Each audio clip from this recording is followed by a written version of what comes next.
I want to start out by explaining quite carefully what I mean by mythology. The word is very largely used today to mean fantasy, or something that is definitely not fact.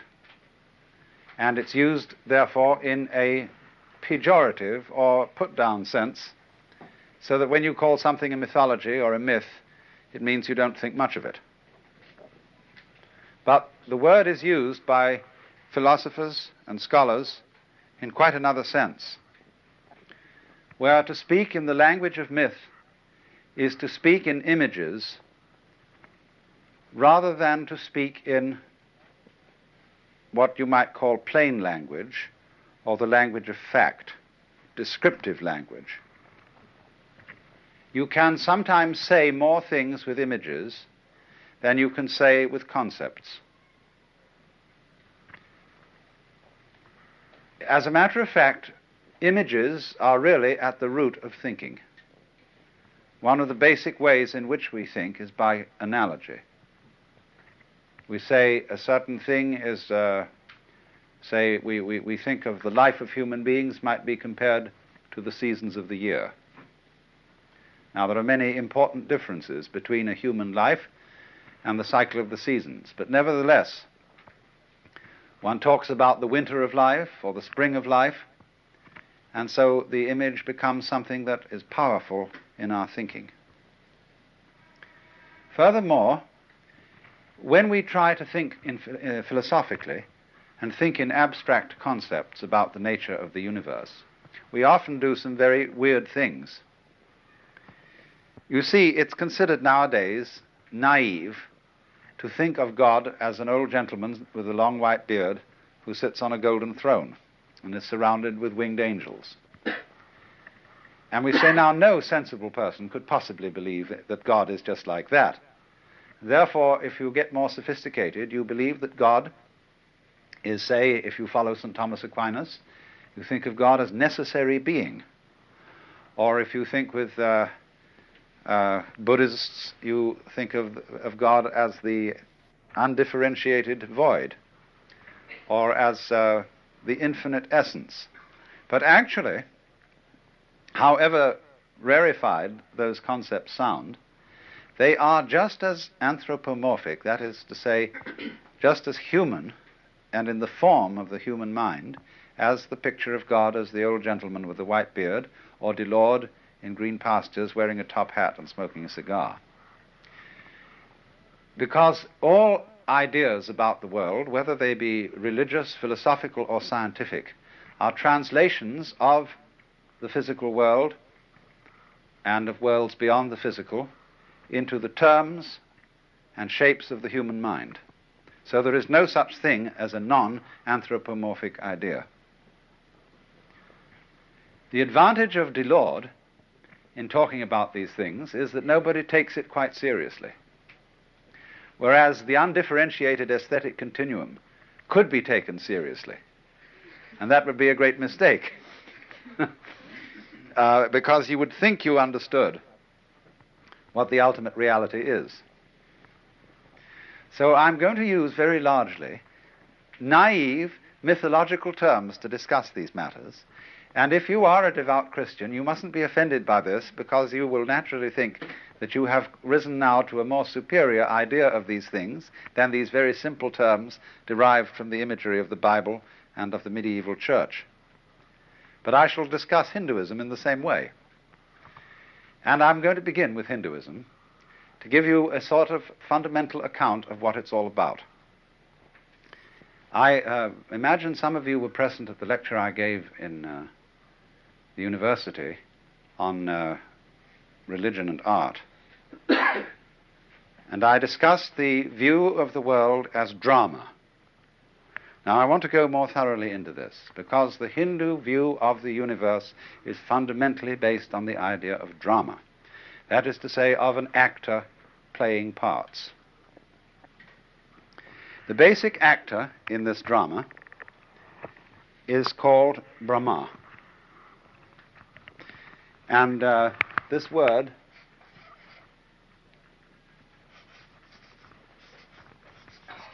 comes from the Sanskrit root br, which means to swell or expand. And the Hindu idea of Brahma, the supreme being, is linked with the idea of the self.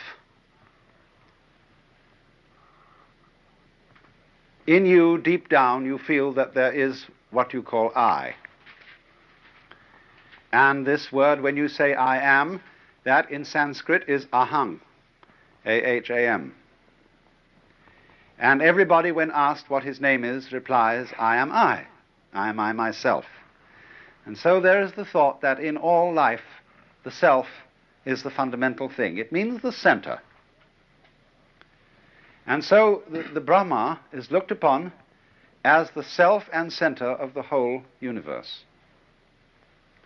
And the idea fundamentally is that there is only one self. And each one of us is that self. Only it radiates like a sun or a star.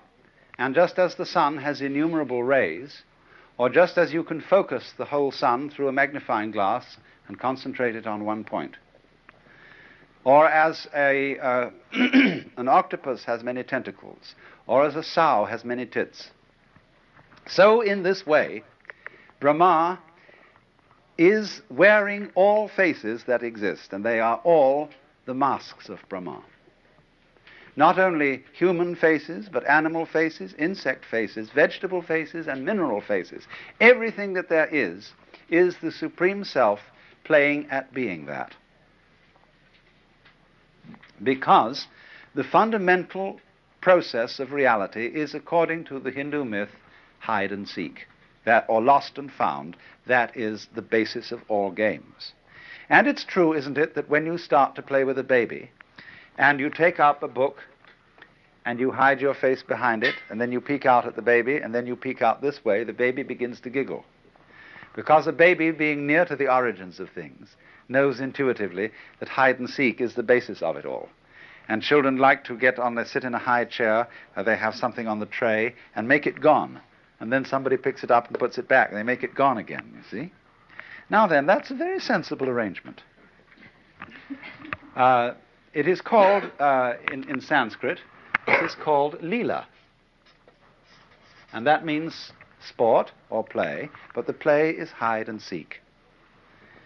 Now, let's go a little bit into the nature of hide and seek, because don't let me insult your intelligence by telling you some of the most elementary things that exist. Really, everything is a question of appearing and disappearing. For example, if I sit next to a beautiful girl and I put my hand on her knee and leave it there, after a while she'll cease to notice it. But if I gently pat her on the knee, because now I'm there and now I'm not, it will be more noticeable. So all reality is a matter of coming and going. It is vibration. It is the waves of positive and negative electricity. It's up and down. And things like wood appear to be solid because in much the same way that the blade of a fast-moving electric fan appears to be solid. So the vast agitation that is going on in the electrical structure of solid things is a terrific agitation which will not allow the agitation called my hand to go through it. Other kinds of agitation, like X-rays, are so constructed that they can get through. So everything is basically coming and going. For example, sound. If you listen to sound and slow sound down, in the same way, you see, you can slow sound down in the same way as you can use a magnifying glass to look at the structure of something visible. And as when you look at the magnifying glass, you find that solid things are full of holes. So when you magnify sound, you find it's full of silences. Sound is sound hyphen silence. There is no such thing as pure sound, just as there is no such thing as pure something. Something always goes together with nothing. Solids are always found in spaces, and no spaces are found except where there are solids. You might imagine there being a space without any solid in it, but you will never, never encounter one, because you will be there in the form of a solid to find out about it. You see, they go together, these things. The solid and the space, the positive and the negative, the here we are and here we aren't, go together in the same way as the back and front of a coin. And you can't have a coin that has a back and no front. The only thing that gets anywhere near that is a Mobius strip, which is a mathematical conceit in which the back and the front are the same. But that only shows in a more vivid way how backs and fronts go together. Now, so the whole thing is based on that, you see. Now, once we've got this game, that there are two different things, but they're really the same. See, the Brahma is what is basic. But the Brahma manifests itself in what are called the Dvandva, and that means the pairs of opposites. Duality. Dva, you see, is the Sanskrit word for two, which becomes duo in Latin and dual in English. Two is the basis. You can't go behind two, because one has an opposite. The opposite of one is none. Now, what is in common between one and none? No one can say. Shh. You can't mention it. It's called Brahma. It's sometimes called Om. O-M. And, but you can't really think of what is in common between black and white. There is obviously a conspiracy between black and white, because they're always found together. Tweedledum and Tweedledee agreed to have a battle. See, there's always an agreement underlying this difference. But that is what we call implicit. The difference is explicit. So the first step in what you might call the hide phase of the game of hide and seek is to lose sight of the implicit unity between black and white, between yes and no, between existence and non-existence. And that losing sight of the fundamental unity is called Maya. Maya, a word that means many things, but primarily it means creative power or magic, and also illusion. The illusion that the opposites are really separate from each other. And once you could think that they are really separated from each other, you can have a very thrilling game. The game is, oh dear, black might win. Or, we must be quite sure that white wins. Now, which one ought to win? Sometimes when you look at this, you would say, or this, the reality here is the writing. That is what is significant. And yet, there are many patterns that one can have when you're undecided in your mind as to what is the figure and what is the background. It could be a black design on a white sheet, or it could be a white design on a black sheet. And the universe is very much like that. Space, or the background of things, isn't nothing. But people tend to be deceived about this.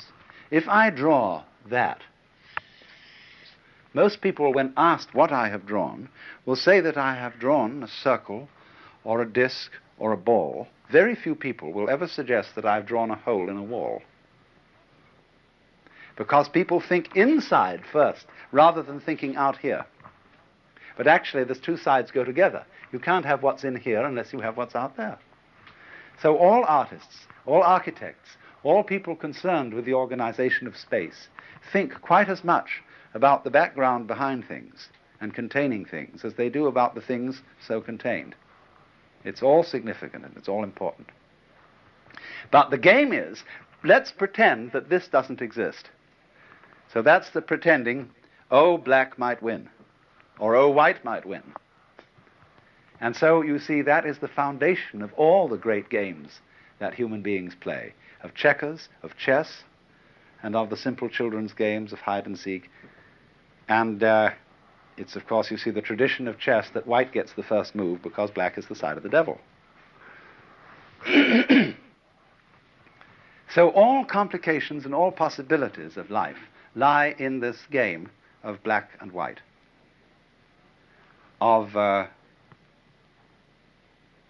you can put it in another way. In the beginning of the game, when the two pairs are divided, that is to dismember, to cut, to separate. In the end of the game, when everything comes together, they are remembered. To dismember is to hide or to lose. To dismember is to seek and to find. To remember is to seek and to find. And so the Hindu mythology is this, that the Brahma plays this game through periods of time called a kalpa, and every kalpa is 4,320,000 years long. And for a kalpa, he forgets who he is and manifests himself, pretends he acts the part of, as the great actor, of all of us. And then for another kalpa, he wakes up, remembers who he is, and is at peace. So the period in which he manifests the worlds is called a manvantara, and the period in which he withdraws the game is called the pralaya.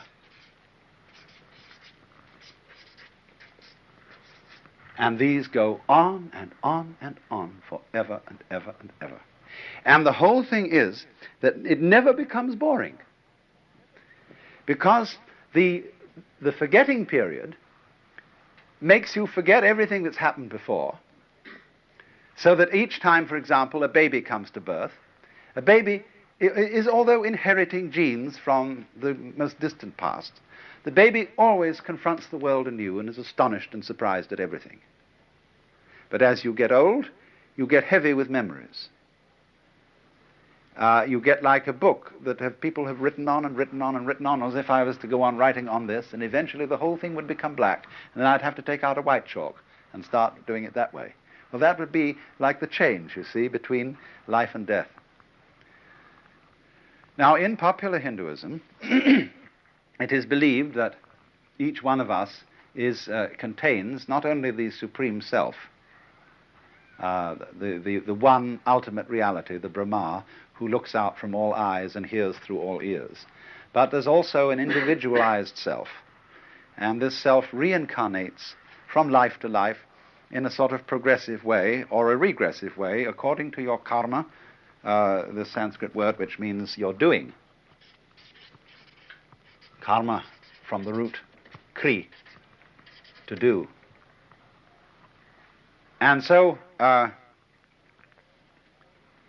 there is a time then, you see, in which we become involved and get more and more tied up in the toils of the world, more and more subject to desire and to passions and to getting ourselves hopelessly out on the limb. But then there follows a later time when the individual is supposed to withdraw and gradually evolve until he becomes a completely enlightened man, what is called a mukti. A mukti is a liberated person who has attained the state called moksha, or liberation. He has found himself. He knows who he is.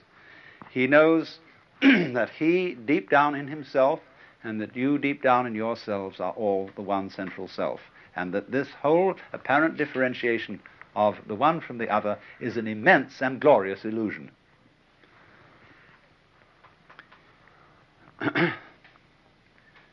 Now, you see, I said at the beginning that this is a dramatic idea. In drama, we have a convention of the proscenium arch and the stage. And we have a convention of on-scene and off-scene. There is the curtain or backdrop in front of which the actors appear, and behind that there's a dressing room called the green room. And in the green room they put on and take off their masks. And in Latin, the word for the masks worn by the players in classical drama was persona. That, the Latin word per means through, sona, sound, that through which the sound comes, because the mask had a megaphone-shaped mouth, which would throw the sound in an open-air theatre. So dramatis personae, the list of the players in front of a play, means the list of masks that are going to be worn. And insofar as we now talk about the real self in any human being as the person, are you a real person? We have inverted the meaning of the word, and we have made the mask word mean the real player underneath. That shows how deeply involved we are in the illusion. Because you see, the whole point of a play, the skill of the actor, is to persuade the audience, despite the fact that the audience knows it's at the play, is to have them sitting on the edge of their chairs, or weeping, or in terror because they think it's real. And so, of course, the Hindu idea is that the greatest of all players, the master player behind the whole shebang, who's putting on the big act called existence, is so good an actor that he takes himself in. He is at once the actor and the audience, and he is enchanted by his playing. So the word maya, illusion, also means to be enchanted.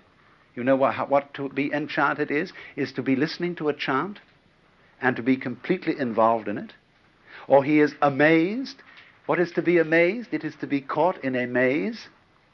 Or spellbound. How do you get spellbound? What do you spell? You spell words.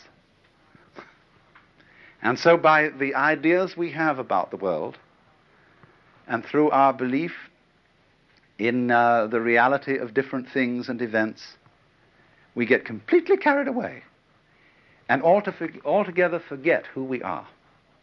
There is a story about a great sage, Narada, who came to Vishnu. Vishnu is one of the aspects of the Godhead, Brahma. Brahma is usually the word given to the creator aspect, Vishnu to the preserving aspect, and Shiva to the destructive aspect. But when the Narada came to Vishnu and said, "What is the secret of your Maya?" Vishnu took him and threw him into a pool.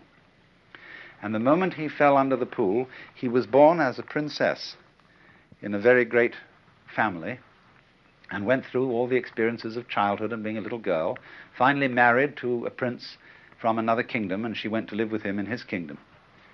And they were in tremendous prosperity and palaces and peacocks and all that kind of thing. Then suddenly there was a war, and their kingdom was attacked and utterly destroyed, and the prince himself was killed in battle, and so he was cremated, and she, as a dutiful wife, was about to throw herself weeping on the funeral pyre and burn herself in an act of sati, or self-sacrifice, when suddenly Narada awoke to find himself being pulled out of the pool by his hair, and Vishnu said, "For whom were you weeping?"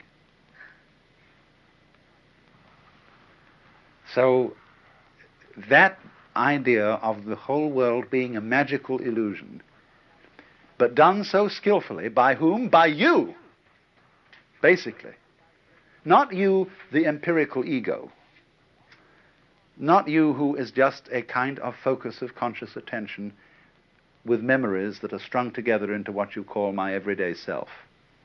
But the you that is responsible for growing your hair, for coloring your eyes, for arranging the shape of your bones, the deeply responsible you is what is responsible for all this.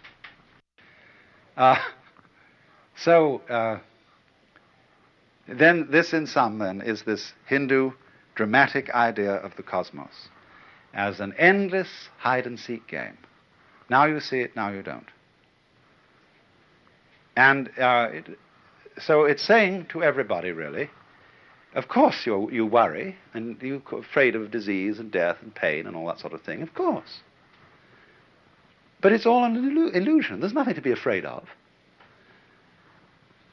And you think, well, but my goodness, supposing when I die there just won't be anything. Be like going to sleep and never waking up. You think, isn't that awful? I mean, that's just terrible. Nothing forever.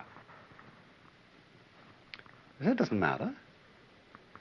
When you go into that period called death or forgetting, that's just so that you won't remember. Because if you did always remember, it'd be a bore. But you are wiser than you know because you arrange to forget. You arrange to die and keep going in and out of the light. But underneath, at the basis of all this, between black and white, between life and death, is something unmentionable. That's the really you. That's the secret. And you don't give the show away. See? All of you are now privy to a secret. You're initiates, you see. You know this little thing, but you may not have experienced it. But you know about it. But you mustn't give the show away. Don't run out in the street suddenly and say to everybody, I'm God, see? Because they won't understand you.